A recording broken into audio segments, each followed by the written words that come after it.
Well, you know, you have that person for you for this forum. Educated at Harvard and Balliol College, graduate degrees,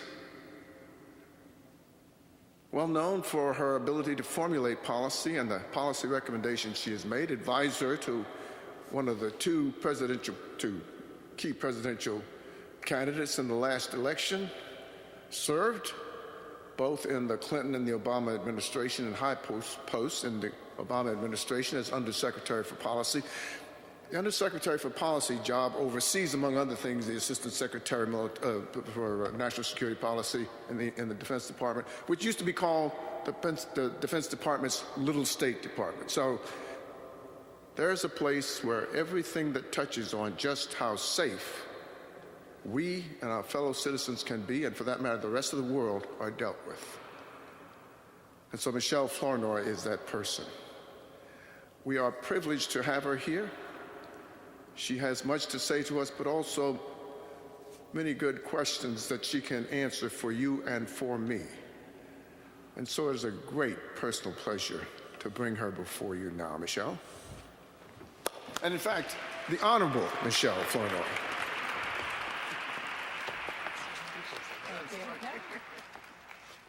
Thank you, Secretary West, and thank you for all of you for coming this morning. It's wonderful to be here and a real honor. You know, we've all heard the words of the prophet Isaiah. Then I heard the voice of the Lord saying, "Whom shall I send, and who will go for us?" And I said, "Here am I, send me." With those words, Isaiah volunteered to serve the Lord.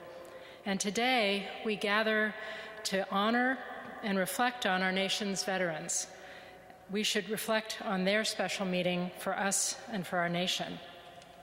Many years ago, I found Isaiah's words etched into a memorial in a hidden-away courtyard at Fort Bragg in North Carolina. The memorial was in honor of the fallen members of an elite special operations unit, Delta Force. Reading those words, "Here am I, send me," inscribed alongside the names of the fallen and the faraway places in which they'd served on missions that many Americans will never know about. I thought about all of the young men and women who raised their hands to serve, willing to sacrifice their lives in service of something greater than themselves. Their service represents the best of America.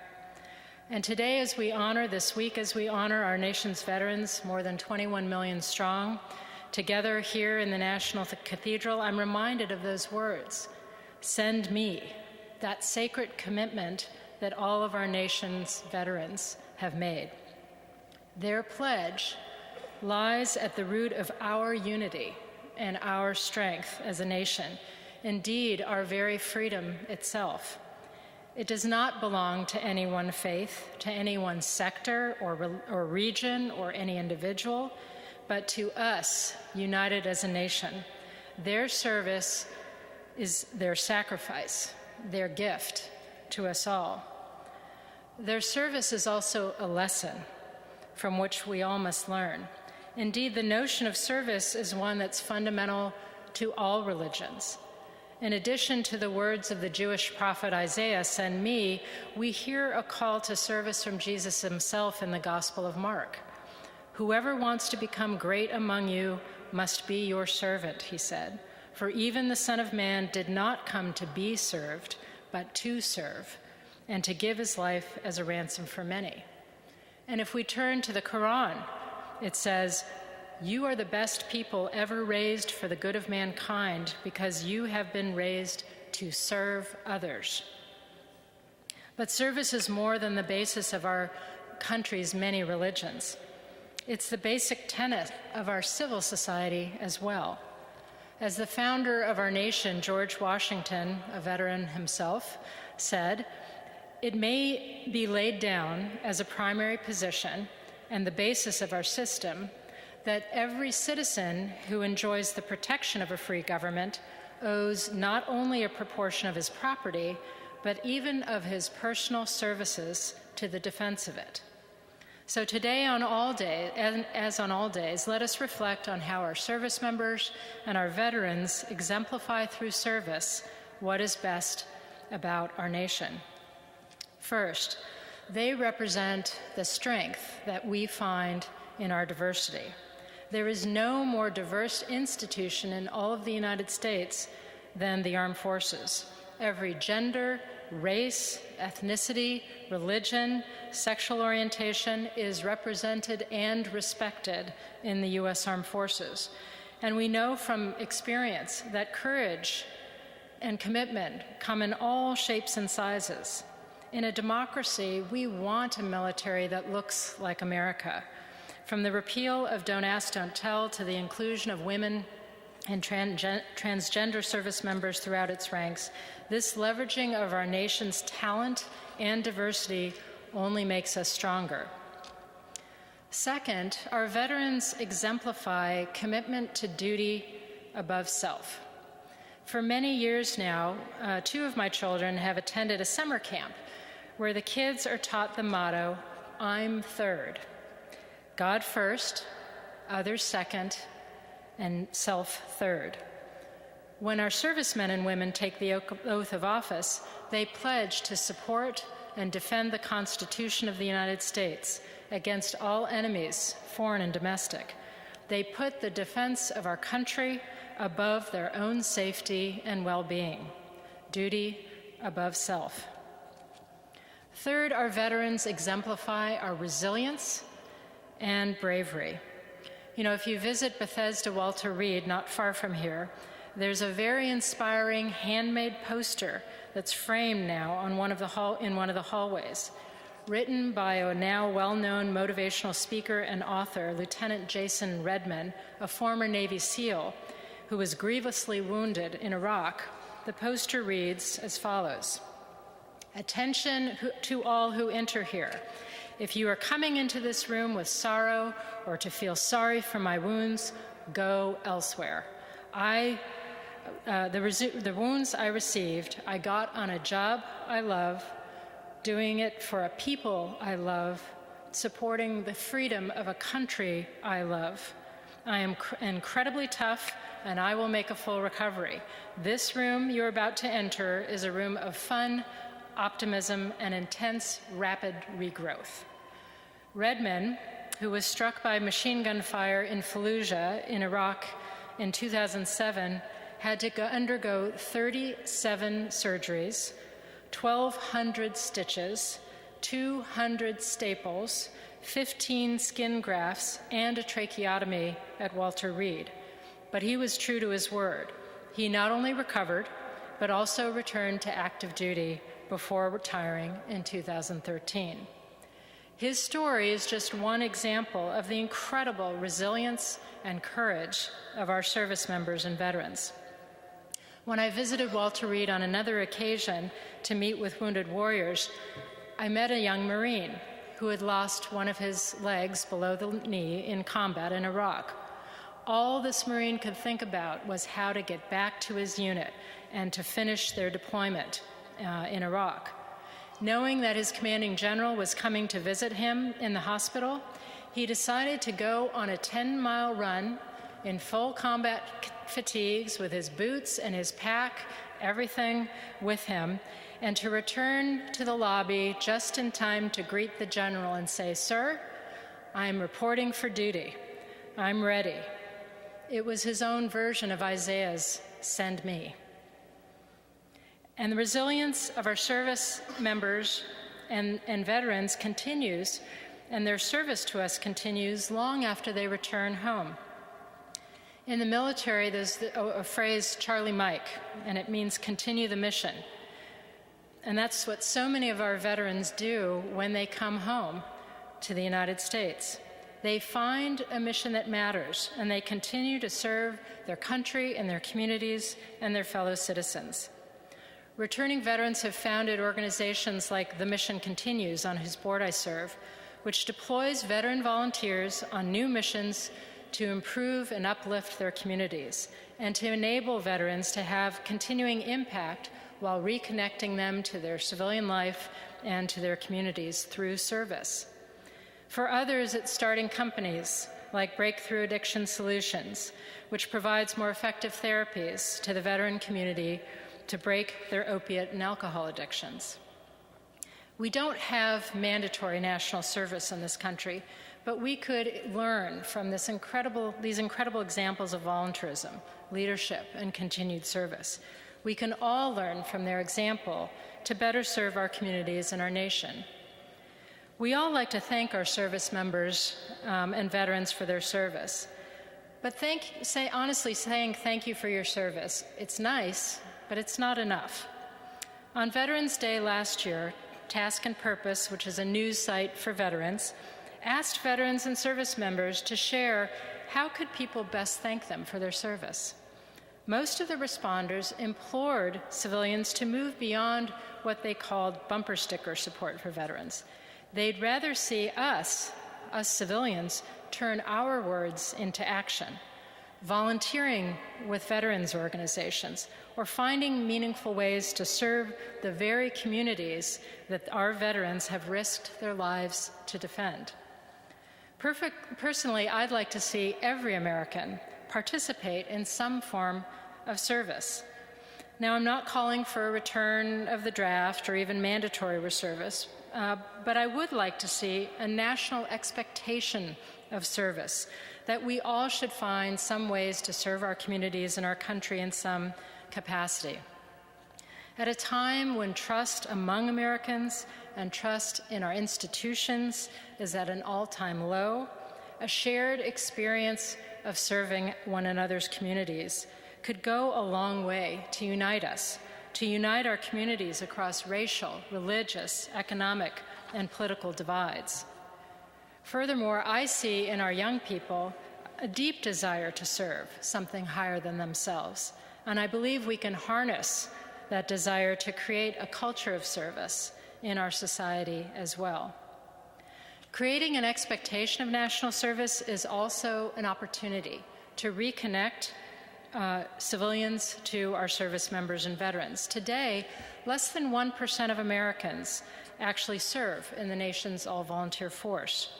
While I come from a family where my grandfather served in the Army, my father in the Army Air Corps, my husband in the Navy, and now my eldest son is at the Naval Academy, for many Americans, they have never even met someone who's served or don't have any close relationship. So this growing gap between our civil society and the military that defends us has the potential to create some disturbing disconnects. For example, a recent poll of 18 to 29-year-olds conducted by the Harvard Institute of Politics last December found that 60% of young people support committing American troops on the ground to fight terrorism. So that's 60%. But 62% said that they wouldn't go themselves. That's a disturbing disconnect. This civil-military gap is not healthy in a democracy. And so how do we close it? In addition to encouraging more young people to consider service in the military and encouraging our military to reach out to civilian communities, creating that expectation of national service, while not a panacea, could create more of a shared experience of service across the country, especially among disparate communities in America. After all, there are many, many ways to serve this great country. Finally, as a nation, I believe we must find ways to better fulfill our obligations to care for our veterans and their families. In order to honor our service members and veterans, we must serve them as well. President Lincoln implored us in his second inaugural to care for him who shall have borne the battle, and for his widow and his orphan. We must care for those who are wounded in service to our country. We must honor those who never came home and take care of their families. We must find a way to welcome and integrate every veteran who comes back to society when they return home, creating opportunities for new careers and fighting the scourge of veterans' homelessness. Just as many of our servicemen and women don't stop serving their communities and their country when they come home, we should ensure that we continue to fill our obligations to them and their families after they leave active duty. So in conclusion, as we honor our veterans today, we are thankful, so thankful that they stood up and said, "Here am I, send me," in service of our country. I hope that today we can do more than simply thanking them for their service. I hope that we can step up to serve our veterans, our communities, and our country as leaders and citizens and Americans. May we honor the service of our nation's veterans by living lives of meaning and service, lives that help strengthen the very union that our military fights to defend every day. Following their example, we too can help to heal and reunify this country. May God continue to bless all our veterans and our troops, and all of you in the United States of America. Thank you.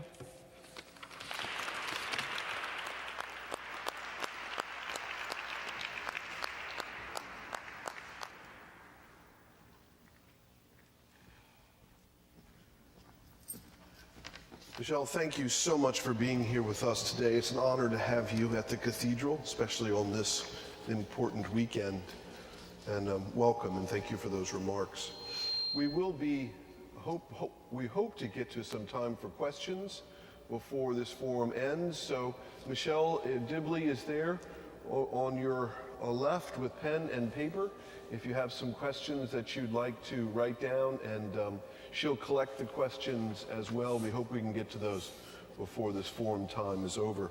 Before we start, you mentioned that your family is here. Why don't you take a minute to introduce them? Yes, so my husband, Scott Gould, is there in the front row, a Navy veteran. My daughter, Victoria, who's a senior at Walt Whitman. My son, Alec, who's at the Naval Academy.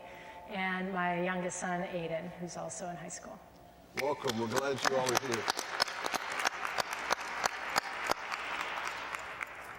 So this has been a busy week. A lot of things happening, a lot of changes taking place this week. Given the election, talk to us a little bit about some of the challenges a new president faces when it comes to making the change to a new administration and some of the expectations around key issues of national security. So I think that the new president and the new administration are going to face a very daunting national security inheritance. When you look at what's happening in the world, it's hard to think of a more complex and volatile and dynamic security environment really since World War II.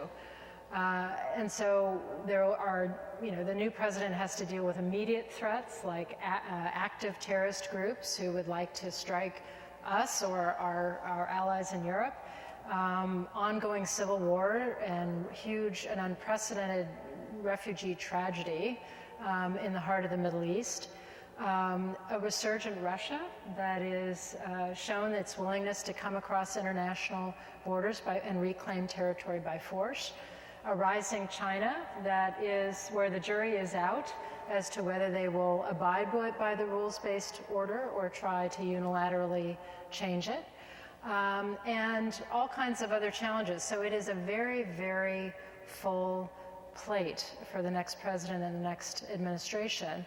And I think the transition period is particularly difficult because, in our democracy, there are 4,000 political appointed jobs that turn over whenever the president changes. And so, unlike in Britain where, two people change jobs and the government goes on, we almost decapitate ourselves for a period and have to sort of repopulate the government. And so that's a very vulnerable and even more challenging time for our nation. So will the president-elect be spending a significant amount of time between now and inauguration getting up to speed on many of these national security issues? Yeah, so I think that certainly the president-elect will now be briefed every day by our intelligence community on what's happening in the world to try to get him up to speed on all of these challenges and opportunities. Hopefully, as he decides on who his key advisors and nominees will be. They will start meeting as a group, almost as an informal National Security Council, if you will, helping to start working through policies and positions. And I think one of the best practices from the last transition from President Bush to President Obama, which was done extremely professionally, was they instituted almost like a scenario exercise.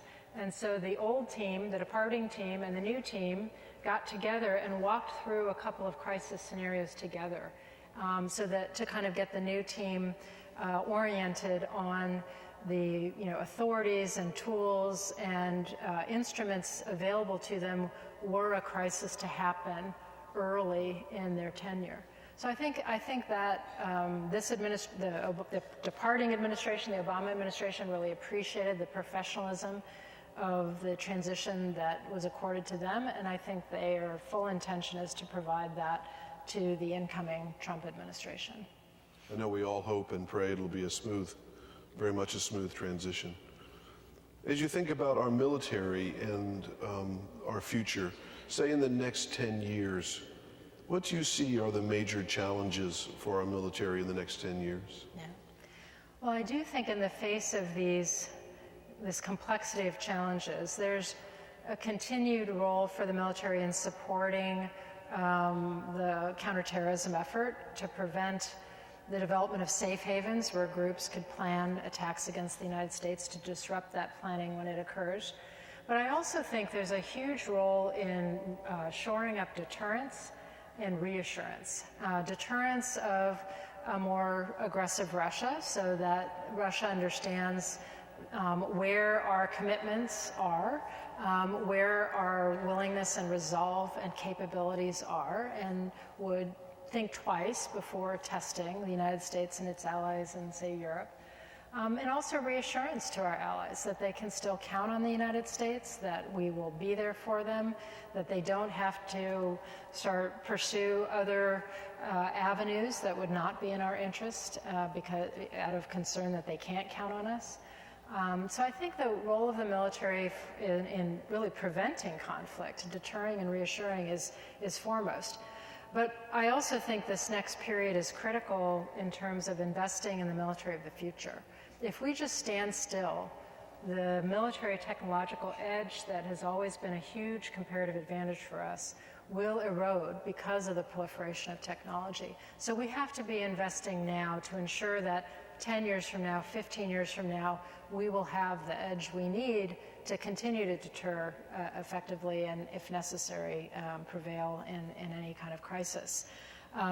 So I think it's a very rich agenda for the Department of Defense over the next few years.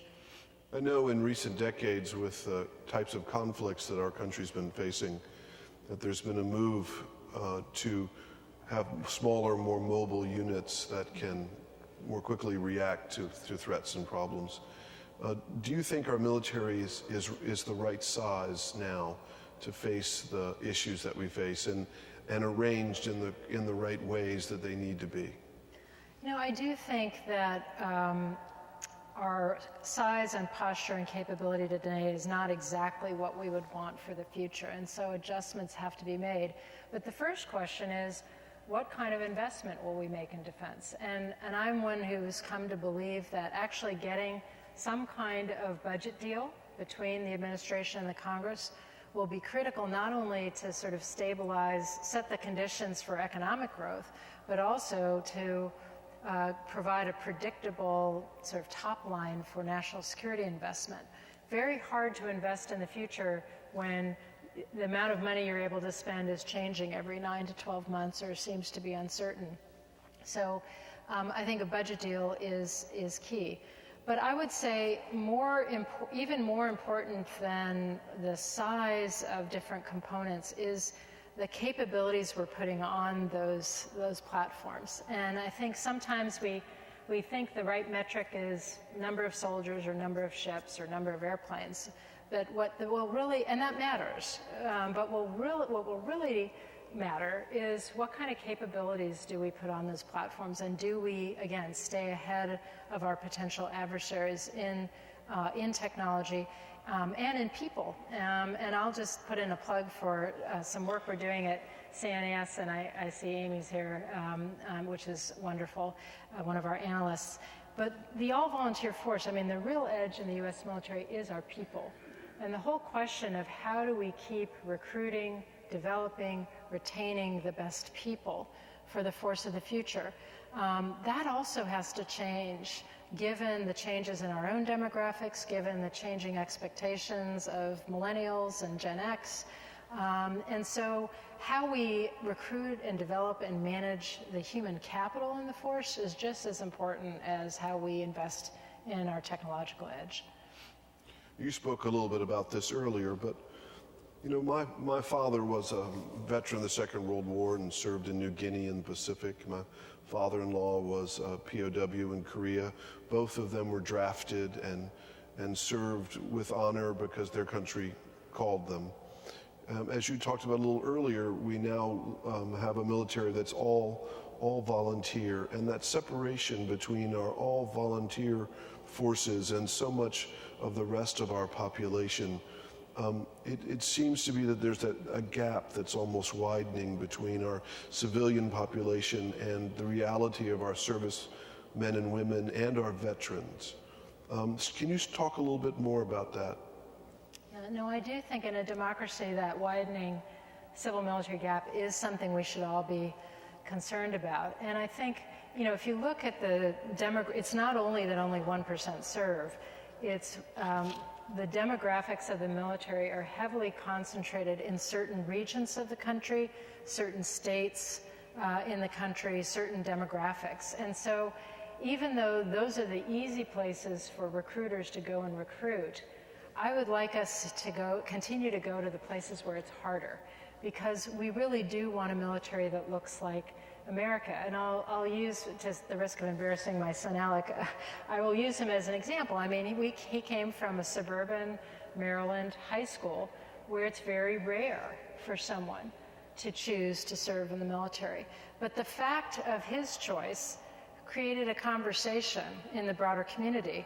And the year following him, another person signed up to go to the Naval Academy. And I believe this year, there are more applying to the Naval Academy. So we need to go to those high schools and universities where military service is not the norm and start the conversation.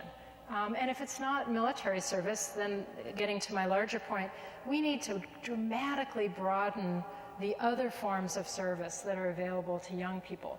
Every year, tens of thousands of young people who want to serve in AmeriCorps, who want to go to Teach for America, who want to go to the Peace Corps, who want to go to Vista or City Year, or pick your favorite example, they're turned away because there aren't enough funded slots. We can do some very creative things with public-private partnerships to dramatically expand opportunities for service. And we can work with universities so that becomes incentivized. I know that at least a couple of universities have made it a policy where if you have service in a gap year, it will help your chances of admission, or they will even give you some tuition deferment because you've served. We need to grow that on a national scale. So whether it's military service or other forms of national service, it is a common bond that starts reconnecting us as citizens. In that very same vein of service, as you said, so well said this morning, saying thank you is not enough. It needs to be more than saying thank you is important, but we need to go beyond that. As a cathedral, we very much are interested in growing our veterans ministry and expanding what we do on behalf of veterans. What do you think a place like this cathedral is best suited to do, or how can we better serve our veteran community? Well, it's a wonderful question. I'm really glad you're asking it. I think, you know, first and foremost, being a faith community that opens its arms and its doors to veterans, and where veterans know that they will be welcome here and welcome, you know, just that having sanctuary here is probably the most important thing you can do. But in addition, I think there are other ways to help. One is to provide a platform for bridging that civil-military gap. And one of the most creative approaches to Veterans Day observance that I've heard of recently came from a young Congressman, Seth Moulton from Massachusetts. He's a Marine Corps veteran, and he wanted to take it beyond that thank you for your service. And so he rented out the town hall in Marlborough, Massachusetts, and he invited the community to come. And then he basically, it was open mic for veterans. Tell us about your service. Tell us about your experience. Help us understand how it's changed you, how we can support you. And creating a space for that dialogue between the veterans who've served and the civilians who want to engage them and appreciate them was hugely valuable. There's also ways to help on specific problems. You and I were talking about veterans homelessness. The good news is veterans homelessness has been cut in half since 2009. The bad news is there's still almost 50,000 veterans nationwide who need help. This is a place that could work on that problem for the homeless veterans in this area. Similarly, huge challenges with regard to getting access to mental health services, addiction services. And then also just in a more positive vein, there's so many veterans who transition and need just a little bit of help and guidance and support in terms of making the transition into civilian employment. Once they're in civilian employment, the vast majority of them outperform their peers. They're incredible leaders and talented, dedicated workers, but they may need initial help in writing that resume that is not military speak, but actually translates into something a civilian employer would understand, or some guidance on financial literacy and helping make sure that they transition in that respect. So I think given this community and all of the skills of the people who come here, there are just myriad ways where you could offer help and support. Those are excellent ideas, especially leveraging some of the gifts and talents of those here in the Cathedral and some of the energy that we have to serve both the homeless veterans and transitioning veterans. I think is a fabulous idea. One of the things I'm curious about is I don't hear the word duty used very often outside of conversations around the duty done by our veterans, by the men and women who serve in the armed forces, and that great sense of service and duty that they have. It seems to be there's a lack of that word in our culture. Is that something that you experience? What can our armed forces teach us about the reality and the importance of doing one's, I don't know how else to say it, of doing one's duty, of having a sense of greater purpose? No, it's a great question. And when we think about citizenship, the part we like to talk about is our rights. But we also have obligations, right? That sense of duty. And I do think it is something that we need to re-engage on as a population. I personally am very pleased to see in many high schools now a requirement for service, a requirement. You may not graduate without so many service hours. They could call them duty hours, but they're service hours. And every year I'm pleased to see how many kids go far beyond that obligation, what they're actually required to do. And it creates in them an experience of this is part of being an American. This is part of being a citizen. It's finding outlets for serving others. And I think creating almost early habits of service is very important. And that can be done through schools, it can be done through churches. But I do think it's very important to elevate that part of the dialogue.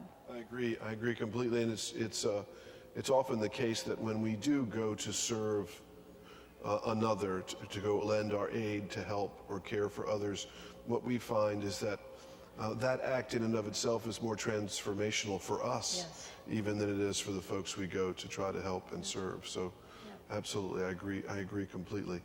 You spoke a little bit about the diversity of our military and many of the barriers that have first been broken within our culture from within our military as sort of leading the way.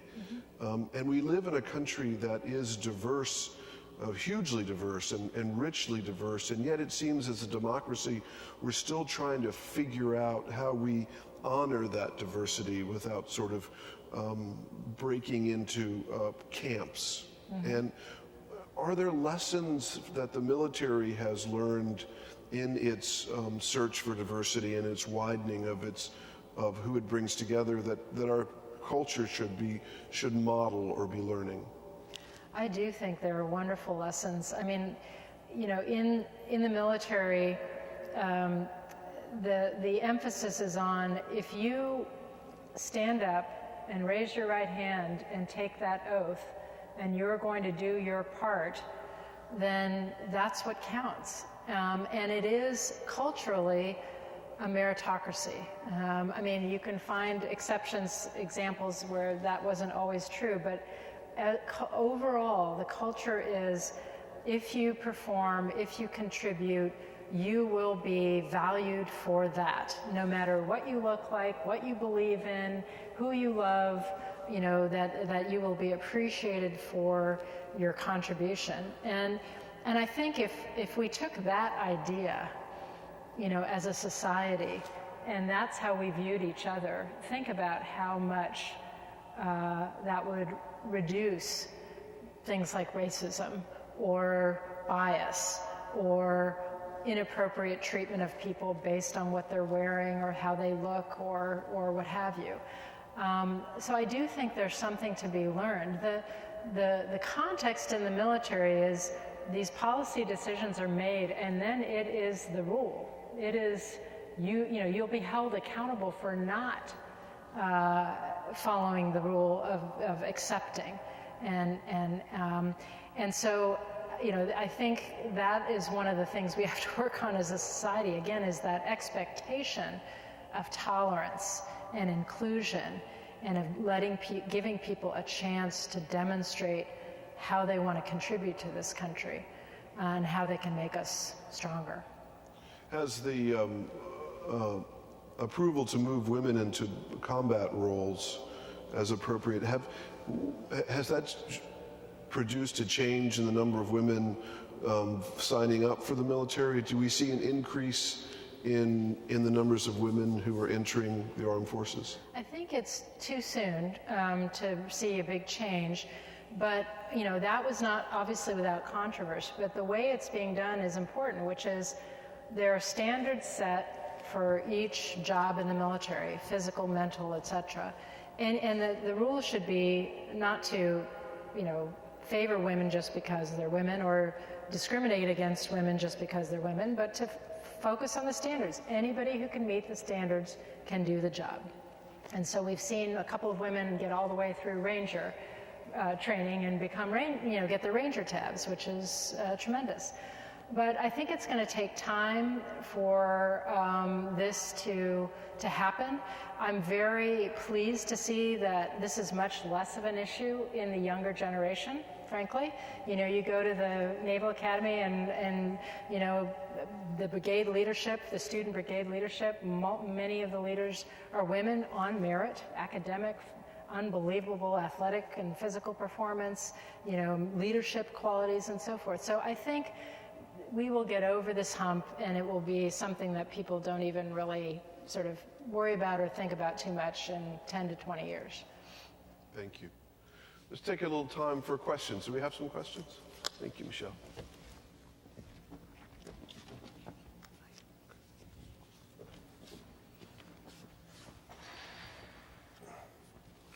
Oh, interesting question, given the technology conversation that you were mentioning.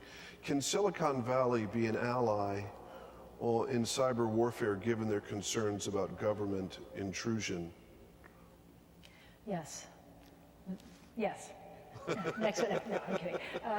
Yes, I think, you know, we have tremendous talent in Silicon Valley, in other pockets of the U.S. civilian economy it's really on the cutting edge of information technologies. And it's true for cybersecurity, but for leveraging information technology more broadly.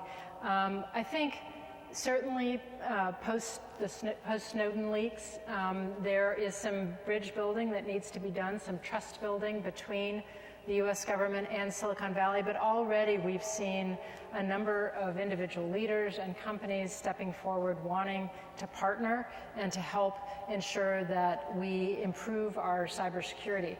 I think as important as the technological cooperation is, even more important, again, is going to be this human capital piece.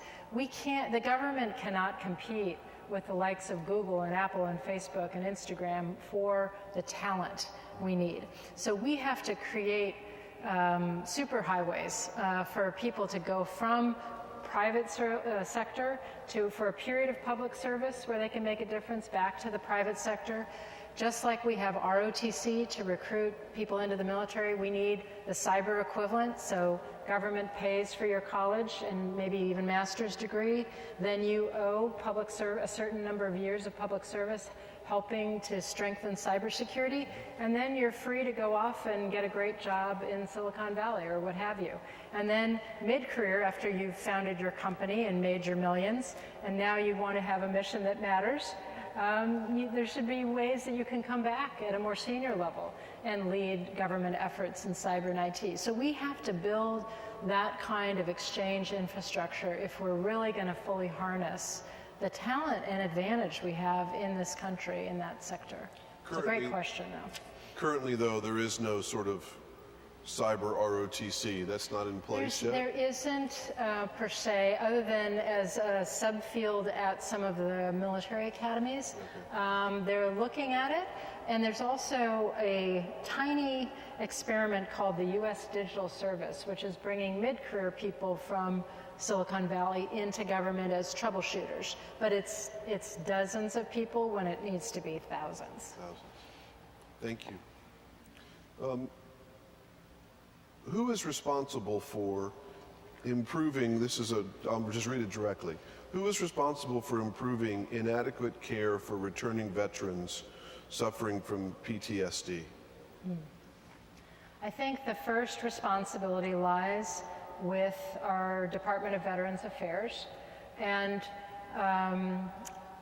this is an area where if the coffee hour, you should ask my husband, because he's worked on this issue set most of his life. I think that the VA has done tremendous work broadening access. There are now more veterans getting quality care in VA facilities than ever before. There are whole classes of veterans that were barred from getting service before that are now given access. The problem is that increased access has actually overwhelmed the system as it is, and so there have been delays, longer wait times, slower adjudication, and so forth. So we need to continue to both strengthen the VA system and also complement it in some areas with allowing veterans to give rapid or emergency care on the civilian economy when the VA can't manage it, particularly when it comes to mental health, which is one of the areas where the shortfall is greatest. It used to be, I know from my colleagues who served in the military, that if you were suffering from PTSD or if you were suffering, period, coming back from serving in the military, you never said anything about it. You just simply suffered on, and to speak about it was weakness. Yeah. Have we seen, I know there's been a lot of effort to change this mindset, to have people reach out for help and to know it's an essential part of their well-being. Have we seen a change? Has that mindset changing? I think the military has made an effort to try to reduce the stigma associated with admitting that you're having a problem, but it's not gone. And so I think continuing to create to have very senior examples. I know there have been some general officers, for example, who said, hey, I suffered from PTSD, I got treatment, I'm still on active duty, I'm still a leader, I'm still going forward with my career, but having visible people who others can say, well, if he did it, maybe it's okay for me to get help too. But for those people who still fear the stigma, we have to be able to provide them with ways of getting help anonymously. And here, I mentioned the VA, but it's got to be a whole ecosystem of help that includes efforts at the state and city level, efforts in the nonprofit community, and one of the nonprofits I'll mention is one called Sound Off, which is trying to create access for veterans, both military and intelligence community veterans who've been in very harsh combat conditions, to get access to consistent mental health care while maintaining their anonymity. So you'll get connected with a healthcare professional by phone. You don't have to disclose who you are, but you will see that person consistently over time. So you will have a consistent therapeutic relationship without having to disclose your identity. That's the kind of investment we need to be making to supplement the VA and DoD systems for people who really do want help but are not willing to take the risk of putting themselves out there. Yeah. Well, we only have time for one last question, so we'll end on sort of an up note, and I thank you so much for being here today. As you think about the next 5 years, 10 years, in terms of our military, what are the things that, give us a couple of things that you see out there of which you are most hopeful? Things that are perhaps changing or turning or developing in ways that you think are positive and going in the right direction. And you can take that on whatever level you'd like to. I do think that we continue to attract a remarkable quality of person to the U.S. military, and I think the challenge is, can we offer those people the opportunities to keep developing, to retain them over time? I do think there is now growing support for this idea of national service. General Stan McChrystal and others, I've been part of an effort with them to try to create the private sector, public sector partnerships to create more kind of the infrastructure to create those additional opportunities. I do think we have the ability to keep our technological edge if we make the right investments and if we're smart. And lastly, I'd say we have a lot of material to learn from in terms of when we should and shouldn't use force, how we use the military well, how we use it poorly over the last 15 years. And if we can mine that objectively and dispassionately for the lessons that are contained in that experience, I think we can be much wiser in how we use the military going forward. So that's my optimistic note. Well, thank you. Thank you so much for being with us today. Thank you all for coming.